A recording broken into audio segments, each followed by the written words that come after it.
جمال الوجود بذكر الإله وتصفو الحياة بنور هداه جمال. إن الصفا والمروة من شعائر الله فمن حج البيت أو اعتمر فلا جناح عليه أن يطوف بهما ومن تطوع خيرا فإن الله شاكر عليم. إن الذين يكتمون ما أنزلنا من البينات والهدى من بعد ما بيناه للناس في الكتاب أولئك يلعنهم الله ويلعنهم اللاعنون إلا الذين تابوا وأصلحوا وبينوا فأولئك أتوب عليهم وأنا التواب الرحيم. إن الذين كفروا وماتوا وهم كفار أولئك عليهم لعنة الله والملائكة والناس أجمعين خالدين فيها لا يخفف عنهم العذاب ولا هم ينظرون. ان آیات کا ترجمہ یہ ہے، بے شک صفا اور مروہ اللہ کی نشانیوں میں سے ہیں، لہذا جو شخص بھی بیت اللہ کا حج کرے یا عمرہ کرے تو اس کے لیے اس بات میں کوئی گناہ نہیں ہے کہ وہ ان کے درمیان چکر لگائے، اور جب شخص خوشی سے کوئی بھلائی کا کام کرے تو اللہ یقیناً قدردان اور جاننے والا ہے. بے شک وہ لوگ جو ہماری نازل کی ہوئی روشن دلیلوں اور ہدایت کو چھپاتے ہیں باوجود کہ ہم نے انہیں کتاب میں کھول کھول کر لوگوں کے لیے بیان کر دیا ہے، تو ایسے لوگوں پر اللہ بھی لعنت بھیجتا ہے اور دوسرے لعنت کرنے والے بھی لعنت بھیجتے ہیں. ہاں، وہ لوگ جنہوں نے توبہ کر لی ہو اور اپنی اصلاح کر لی ہو اور چھپائی ہوئی باتوں کو کھول کھول کر بیان کر دیا ہو تو میں ایسے لوگوں کی توبہ قبول کر لیتا ہوں، اور میں توبہ قبول کرنے کا خوگر ہوں، بڑا رحمت والا. بے شک وہ لوگ جنہوں نے کفر اختیار کیا اور کافر ہونے کی حالت ہی میں مرے، ان پر اللہ کی اور فرشتوں کی اور سارے انسانوں کی لعنت ہے. وہ ہمیشہ اسی پھٹکار میں رہیں گے، نہ ان پر سے عذاب کو ہلکا کیا جائے گا اور نہ ان کو مہلت دی جائے گی. ان آیات کریمہ میں جو آیت پہلے پڑھی گئی اس میں صفا اور مروہ کے درمیان حج اور عمرے میں جو سعی کی جاتی ہے اس کا ذکر فرمایا گیا ہے. اس کا تعلق پچھلی آیات سے دو طرح ہے. ایک تو یہ بات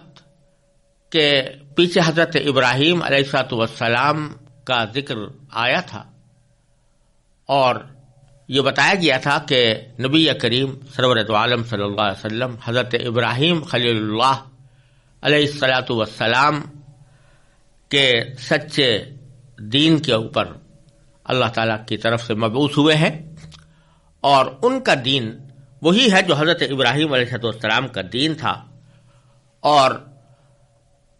ان کا جو قبلہ انہوں نے تعمیر کیا تھا اسی قبلے کی طرف مسلمانوں کو رخ کرنے کا حکم دیا گیا ہے. تو انہی کے شعائر میں سے، یعنی انہی کے طریقے عبادت میں سے ایک یہ بھی تھا کہ صفا اور مروہ کے درمیان سعی کو حج کا ایک لازمی حصہ قرار دیا گیا تھا. صفا اور مروہ کے درمیان سعی کو چونکہ لازمی حصہ قرار دیا گیا تھا، اس واسطے حضرت ابراہیم علیہ السلام کے دین کے تذکرے کے درمیان صفا اور مروہ کی سعی کا بھی ذکر فرمایا گیا ہے. اور خاص طور پر اس آیت سے پہلے جو آیتیں آئی ہیں اور جن کی تشریح ہم نے پہلے کی ہے، وہ مسلمانوں کو یہ حکم دے رہی ہیں کہ وہ آنے والی مصیبتوں پر بے صبری کا مظاہرہ کرنے کے بجائے صبر کریں، اور یہ بتایا گیا ہے کہ صبر کرنے والوں کے ساتھ اللہ تعالیٰ کی نصرت ہوتی ہے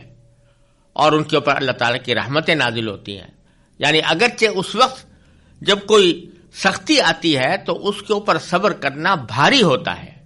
مشکل ہوتا ہے، لیکن انجام بہتر ہوتا ہے۔ تو اسی قسم کی ایک سختی حضرت ہاجرہ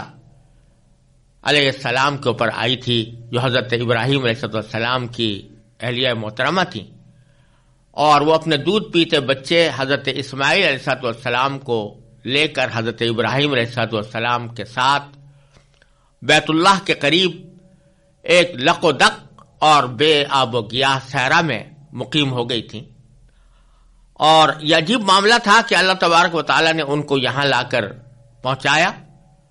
اور حضرت ابراہیم علیہ السلام کو یہ حکم ہوا کہ ان کو یہیں تنہا چھوڑ کر چلے جائیں۔ چنانچہ حضرت ابراہیم علیہ السلام ان کو تنہا یہاں پر چھوڑ کر واپس چلے گئے شام کی طرف، اور اس صحرا میں، اس سنگلاخ وادی میں تنہا رہ گئیں۔ صرف ایک دودھ پیتا بچہ ہے اور ایک ماں ہے جس کے پاس کوئی ذرائع اس بات کے نہیں ہے کہ وہ اپنے لیے اور اپنے بچے کے لیے کوئی کھانے پینے کا سامان کر سکے۔ تو یہ حالت بڑی سختی کی حالت تھی،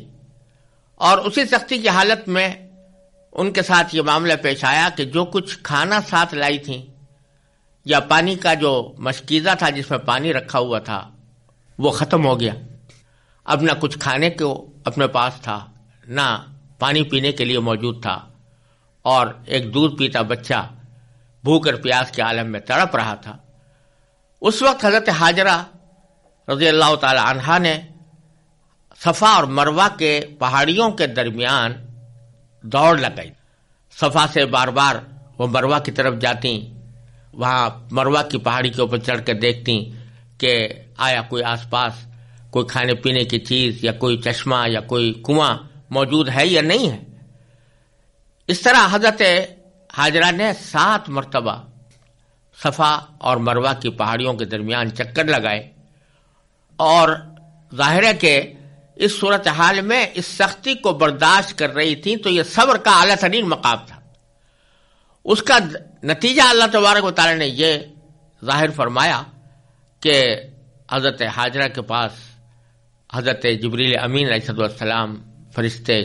آئے، اور انہوں نے زمین کے اوپر اپنا پر مارا، اور جس جگہ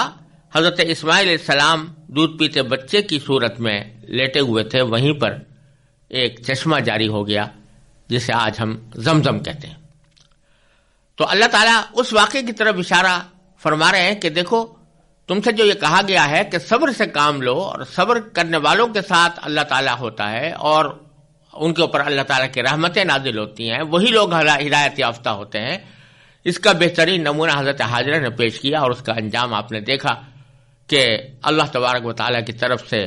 دنیا کے اندر بھی ان کی مدد ہوئی، اور پھر بالآخر یہ ہوا کہ اللہ تبارک و تعالیٰ نے ان کے اس دوڑنے کو ایسا قبول فرمایا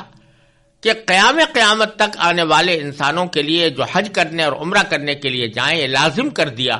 کہ وہ صفا مروہ کے درمیان چکر لگائیں، جس کو سعی کہا جاتا ہے۔ یہ مناسبت ہے اس آیت کی پچھلی آیت کے ساتھ بھی، اور یہاں یہ بتلایا گیا ہے کہ صفا اور مروہ اللہ تعالیٰ کی نشانیوں میں سے ہیں۔ ان الصفا والمروہ من شعائر اللہ۔ شعائر جمع شعیرہ کی ہے، اور شعیرہ کے لغوی معنی علامت کے آتے ہیں۔ یعنی مثلا اگر کسی اہم چیز کی علامت کے لیے، اس کا راستہ بتانے کے لیے کوئی بورڈ لگا دیا جائے، کوئی ستون نصب کر دیا جائے، تو اس کو عربی میں شعیرہ کہتے ہیں۔ تو یہ اللہ کے شعائر میں سے ہیں، اللہ کی نشانیوں میں سے ہیں، یعنی اللہ تبارک و تعالیٰ کی عبادت کی نشانیوں میں سے ہیں، کہ اللہ تعالیٰ نے اس کو اپنی عبادت کی ایک نشانی قرار دے دیا ہے۔ صفا عربی زبان میں کسی بھی چٹان کو کہہ سکتے ہیں، لیکن مکہ مکرمہ کی ایک خاص پہاڑی کا نام صفا ہے، اور مروہ عربی زبان میں چکنے پتھر کو کہتے ہیں، لیکن مروہ کے نام سے ایک صفا کے بالمقابل دوسری پہاڑی ہے، اور ان کو کہا گیا کہ یہ اللہ تعالیٰ کے شعائر میں سے ہیں۔ ان کی خاص طور پر ان کا ذکر اس لیے فرمایا گیا کہ جس طرح حضرت ابراہیم علیہ السلام کے دین کو کفار مکہ نے بلکہ کفار عرب نے بگاڑ کر کچھ سے کچھ بنا دیا تھا، اسی طرح صفا اور مروہ کی اللہ تعالیٰ کی نشانیوں کو بھی انہوں نے اپنے بت پرستی کے نظر کر دیا تھا کہ صفا کے اوپر اور مروہ کے اوپر انہوں نے بت رکھ دیے تھے، اور بہت سے لوگ جب صحیح کرتے تھے تو ان کے ذہن میں یہ ہوتا تھا کہ ہم ان بتوں کی عبادت کر رہے ہیں۔ جب اسلام آیا اور اللہ تعالیٰ نے حج لازم کیا تو اس وقت بعض صحابہ کرام کے دل میں یہ خیال پیدا ہوا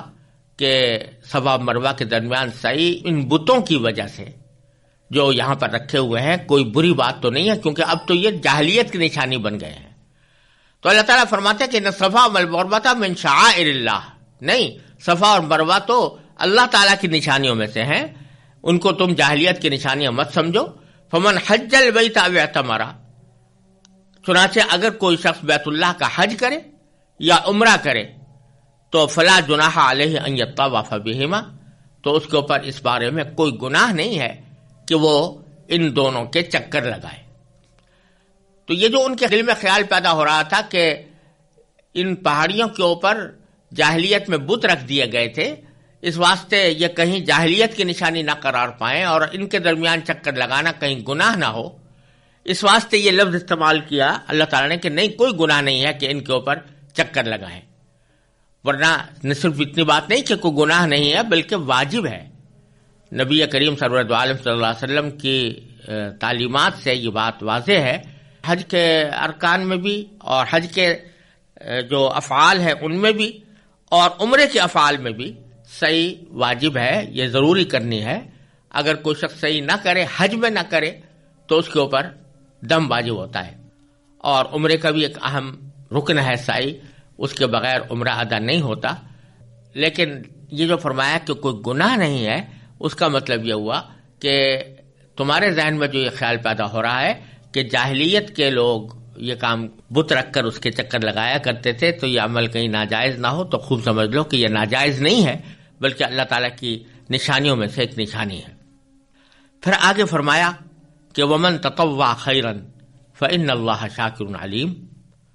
اور جو شخص خوشی سے کوئی بھلائی کا کام کرے تو اللہ یقیناً قدردان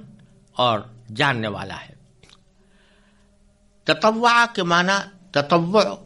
کا لفظ جو ہے یہ طوع سے نکلا ہے، اور طوع کے معنی ہے خوشی،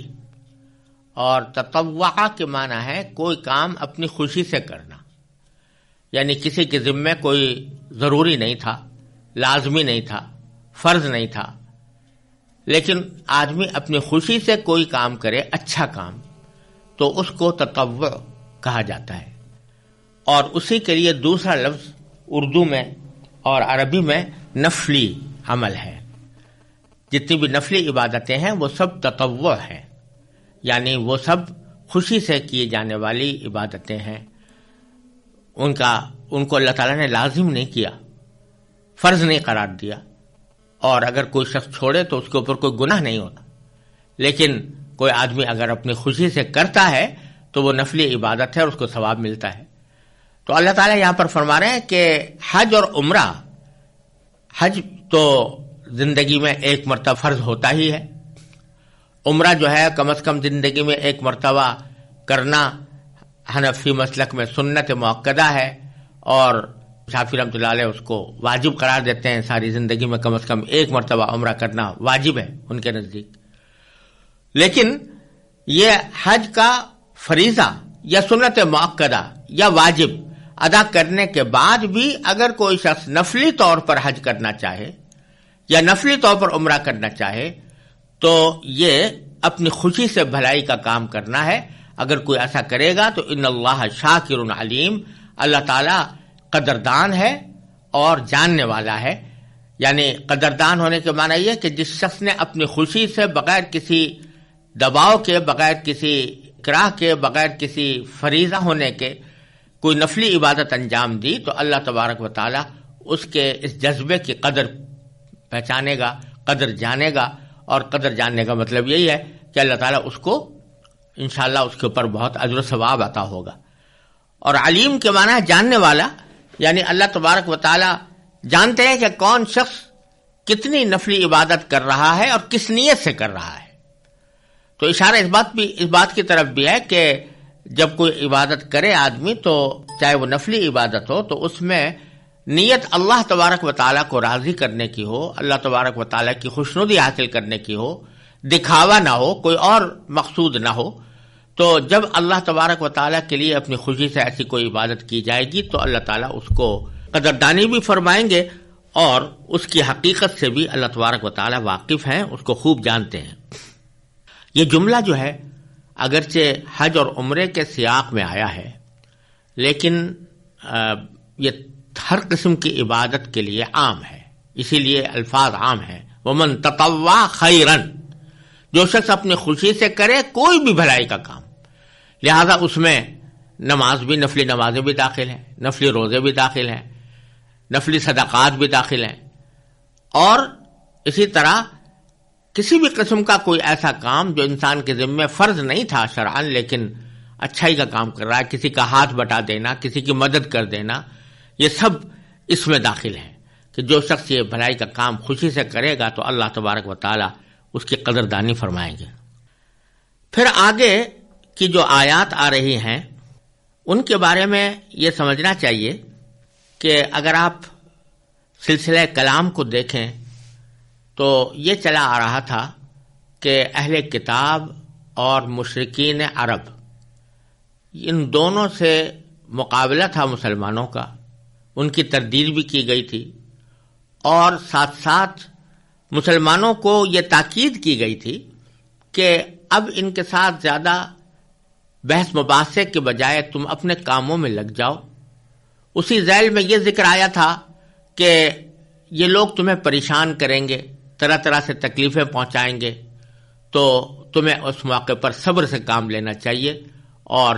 انجام کار تمہاری ہی کامیابی ہوگی اگر تم صبر سے کام لوگے. اس سیاق میں یہ سوال پیدا ہوتا ہے کہ جن مسلمانوں کو ان کافروں کے ہاتھوں سخت تکلیفیں پہنچی تھیں اور پہنچ رہی تھیں، تواتر کے ساتھ پہنچ رہی تھیں، ان کے دل میں ان کے خلاف ایک عداوت پیدا ہونی لازمی تھی، اور ساتھ ہی ان کے دل میں یہ جذبہ بھی پیدا ہونا لازمی تھا کہ جو تکلیفیں یہ لوگ پہنچا رہے ہیں ان تکلیفوں کا کوئی بدلہ ان سے لینا چاہیے. تو اگلی آیات میں اللہ تبارک و تعالیٰ یہ فرما رہے ہیں کہ مسلمانوں کو اس فکر میں فی الحال پڑنے کی ضرورت نہیں، کیونکہ ان کی بدعنوانیوں اور بدعملیوں کا بدلہ اور اس کی سزا تو اللہ تبارک و تعالیٰ لینے والے ہیں، اور جب لیں گے تو خوب اچھی طرح لیں گے. اور اس سے تمہارے جو دل آج اس بات کے اوپر افسردہ ہے کہ ہم ان کا بدلہ نہیں لے سکے، وہ بات اپنے دل سے نکال دو، کیونکہ ان کا معاملہ اللہ تبارک و تعالیٰ کے ہاتھ میں ہے اور اللہ تعالیٰ کے ہاتھ میں ان کے معاملے کو حوالے کر دو. چنانچہ ان دونوں گروہوں کے بارے میں اللہ تعالیٰ نے ان آیات میں ذکر فرمایا ہے. پہلے تو اہل کتاب کے بارے میں اور پھر مشرکین عرب کے بارے میں، انہی کی طرف سے زیادہ تکلیفیں پہنچتی تھی، تو دونوں کا ذکر یک کے بعد دیگرے فرمایا گیا ہے. تو پہلے ذکر آیا ہے اہل کتاب کا، اور فرمایا کہ ان الذین یکتمون ما انزلنا من البینات والہدی، بے شک وہ لوگ جو چھپاتے ہیں ہماری نازل کی ہوئی روشن دلیلوں اور ہدایت کو، اور من بعد ما بیناہ للناس فی الکتاب، باوجود کہ ہم انہیں کتاب میں کھول کھول کر لوگوں کے لیے بیان کر چکے ہیں. اور اس سے اشارہ ہے نبی کریم سرور دو عالم صلی اللہ علیہ وسلم کی جو پیشین گوئیاں اور بشارتیں پچھلی کتابوں میں تورات اور انجیل وغیرہ میں مذکور تھیں ان کی طرف، کہ یہ تورات اور انجیل میں پیشین گوئیاں موجود ہیں، بشارتیں موجود ہیں، نبی کریم صلی اللہ علیہ وسلم کی تشریف آوری کی علامتیں بیان کی گئی ہیں، لیکن یہ لوگ حسد کی وجہ سے ان نشانیوں کو اور ان روشن دلیلوں کو جو وہاں پر موجود ہیں یہ لوگ چھپاتے ہیں. تو جو لوگ چھپا رہے ہیں ان نشانیوں کو تو اولئک یلعنہم اللہ یلعنہم اللاعنون، ایسے لوگوں پر اللہ بھی لعنت بھیجتا ہے اور دوسرے لعنت کرنے والے بھی لعنت۔ جب لوگوں کو پتہ چلتا ہے کہ انہوں نے اللہ کی بھیجی ہوئی کتاب کے اندر اپنی خواہشات کے مطابق محض حسد کی وجہ سے، محض عناد کی وجہ سے تبدیلیاں کر دی ہیں، تو دوسرے لوگ بھی لعنت بھیجتے ہیں ان کے اوپر۔ تو مسلمانوں کو کہا جا رہا ہے کہ آپ زیادہ اس فکر میں نہ پڑیے، اللہ تعالیٰ بھی لعنت بھیجتا ہے اور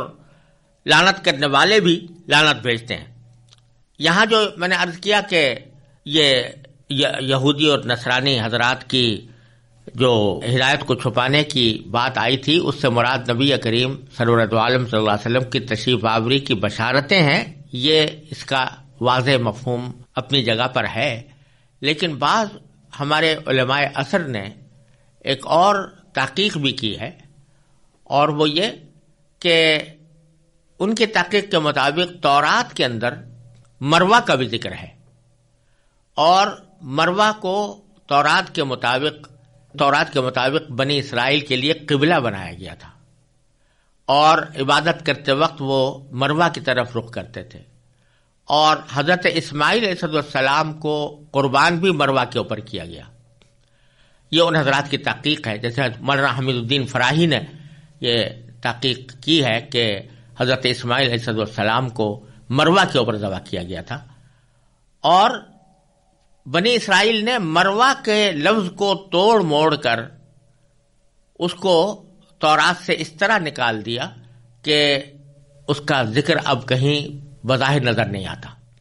تو ان کا کہنا یہ ہے کہ یہاں جو جس کتمان کا ذکر ہے، یعنی اللہ تعالیٰ کی بھیجی ہوئی دلیلوں اور نشانیوں کو چھپانے کا ذکر ہے،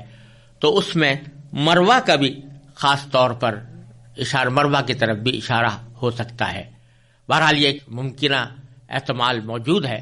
کہ اس میں مروہ کی نشانی کی طرف بھی اشارہ ہو، جس کا ابھی بھی ذکر گزرا تھا۔ پھر آگے فرمایا کہ ان اہل کتاب میں سب لوگ ایک جیسے نہیں ہیں، بلکہ کچھ لوگ ایسے ہیں کہ جو تورات کے احکام پر ٹھیک ٹھیک عمل کرتے ہیں، اور اس میں جو نشانیاں نبی کریم صلی اللہ علیہ وسلم کی مذکور ہیں ان کو حضور میں پا کر حضور اقدس صلی اللہ علیہ وسلم پر ایمان لاتے ہیں۔ اس لیے آگے استثناء فرمایا الا الذین تابوا، ہاں وہ لوگ جنہوں نے توبہ کر لی ہو، واصلحوا اور اپنی اصلاح کر لی ہو، وبینوا اور کھول کھول کر بیان کر دیا ہو، یعنی جو باتیں چھپائی ہوئی تھی ان کو کھول کھول کر بیان کر دیا ہو، تو کیا ہوگا؟ فاولئک اتوب علیہم، تو ایسے لوگوں کی توبہ میں قبول کر لیتا ہوں، وانا التواب الرحیم، اور میں بہت توبہ قبول کرنے والا بڑا رحمت والا ہوں۔ یہ ذکر تھا اہل کتاب کا۔ آگے مشرکین کا ذکر ہے، جو مکہ مکرمہ کے اندر بیٹھ کر نبی کریم صلی اللہ علیہ وسلم اور صحابہ کرام کے خلاف سازشیں تیار کرتے تھے اور ان کو تکلیفیں پہنچاتے تھے کہ ان الذین کفروا، بے شک وہ لوگ جنہوں نے کفر اختیار کیا، وماتوا وہم کفار، اور کافر ہونے کی حالت ہی میں مرے، اولئک علیہم لعنت اللہ، ان پر اللہ کی، والملائکتی اور فرشتوں کی، والناس اجمعین اور سارے انسانوں کی لعنت ہے۔ لعنت کس طرح ہے؟ خالدین فیہا، کہ ہمیشہ اسی پھٹکار میں رہیں گے، لا یخفف عنہم العذاب، نہ ان پر سے عذاب کو ہلکا کیا جائے گا، ولا ہم ینظرون، اور نہ ان کو مہلت دی جائے گی۔ تو حاصل اس کا یہی ہے کہ مسلمانوں سے کہا جا رہا ہے کہ آپ لوگ